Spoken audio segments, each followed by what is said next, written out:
मित्रों, पौराणिक काल में हमारे देश में ऐसे कई ऋषि महर्षि हुए जिनके तपोबल से देवताओं के राजा कहे जाने वाले इंद्र घबरा जाते थे और देवराज इंद्र ऋषि की तपस्या को भंग करने के लिए अप्सराओं को भेजा करते थे। वैसे तो ऐसी ही कई कथाओं के बारे में आप सभी ने सुनी या पढ़ी होगी, परंतु आज हम आपको एक ऐसे ऋषि की कथा बताने जा रहे हैं जिनकी तपस्या से घबराकर जब इंद्र ने एक अप्सरा को भेजा तो उस ऋषि ने अप्सरा के साथ करीब हजारों वर्षों तक भोग विलास किया। एक पौराणिक काल में वेद के ज्ञाताओं में श्रेष्ठ और महान ऋषि कंडु हुआ करते थे, जिनका आश्रम गोमती नदी के तट पर हुआ करता था। एक बार की बात है, ऋषि कंडु घोर तपस्या करनी शुरू की। वह तपस्या में इतने लीन थे कि उन्हें किसी भी चीज का आभास ही नहीं होता था। इस तरह ऋषियों को तपस्या में लीन देखकर देवराज इंद्र घबरा गए। उन्हें यह डर सताने लगा कि कहीं कंडु उन्हें स्वर्गलोक के सिंहासन से दूर ना कर दे,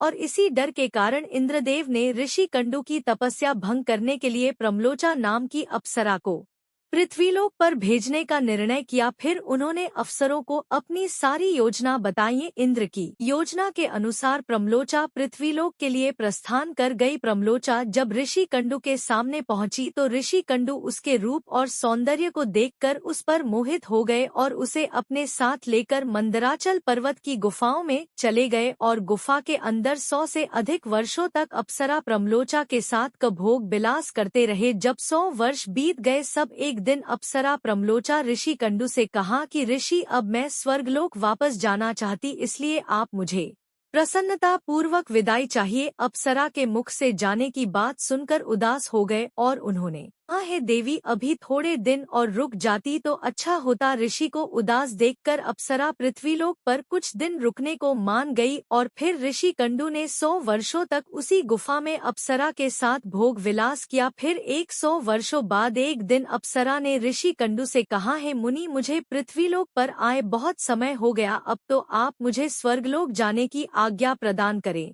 ऋषि कंडु बात सुनकर फिर व्यथित हो गए और बोले, हे देवी, अभी कुछ दिन और रुको। इसी प्रकार कई वर्ष बीत गए और जब भी अप्सरा स्वर्गलोक जाने की बात ऋषि से कहती तो वह उसे किसी तरह से मना लेते और अप्सरा ऋषि की श्राप के डर से कुछ ना कह पाती। उधर महर्षि की काम वासना में लिप्त होने से अप्सरा के प्रति उनका प्रेम बढ़ता ही जा रहा था। मैंने आज ही तुमको अपने आश्रम में प्रवेश करते देखा था, लगता है कि तुम मेरे साथ उपहास कर रही हो। तब प्रमलोचा ने ऋषि से कहा कि हे प्रभु, आपका यह कथन सत्य है कि आपके आश्रम में मैं सवेरे आई, परंतु आज नहीं। जिस सुबह मैं यहाँ आई थी उस समय को तो 100 वर्ष बीत चुके हैं।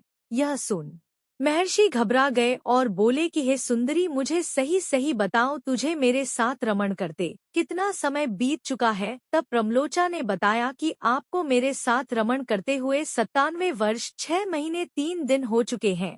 यह सुनकर ऋषि कंडु हैरान रह गए और बोले, हे प्रिय, क्या तुम सत्य कह रही हो या फिर मेरे साथ कोई मजाक कर रही हो? मुझे तो ऐसा प्रतीत होता है कि मैं तुम्हारे साथ एक दिन ही रहा हूँ।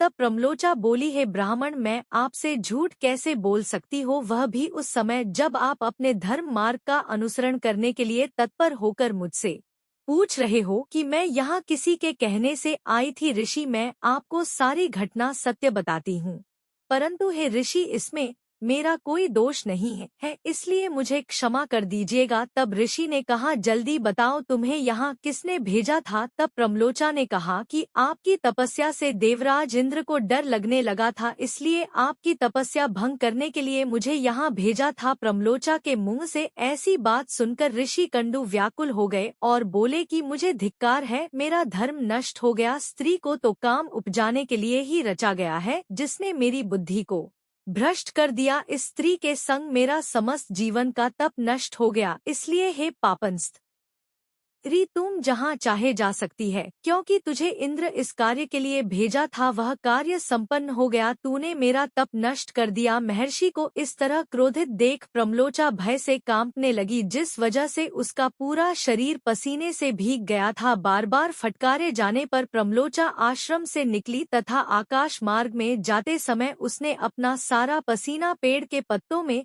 पोंछा। वह सुंदरी वृक्ष के पत्तों में पसीना पोंछते हुए एक वृक्ष दूसरे वृक्ष पर चलती गई उस समय ऋषि में जो गर्भ प्रमलोचा में स्थापित किया था वह भी अप्सरा के रोमछिद रो से निकलकर पसीने के रूप में उसके शरीर से बाहर आ गया। तब उस गर्भ को वायु ने इकट्ठा किया तथा वृक्षों ने उसे ग्रहण किया और सूर्य अपनी किरणों से पोषित करने लगा, जिससे वह धीरे धीरे बढ़ने लगा तथा समय पूर्ण होने पर उससे वृषा नामक कन्या उत्पन्न हुई, जो ऋषि कंडू सूर्य देव तथा वायु की भी पुत्री कहलाई। तो दोस्तों, आपको यह वीडियो पसंद आई होगी। अगर पसंद आया हो तो ज्यादा से ज्यादा लाइक शेयर करें, साथ हमारे YouTube channel knowledge of history को सब्सक्राइब कर लीजिएगा। आज की वीडियो में इतना ही। आपका बहुत बहुत शुक्रिया।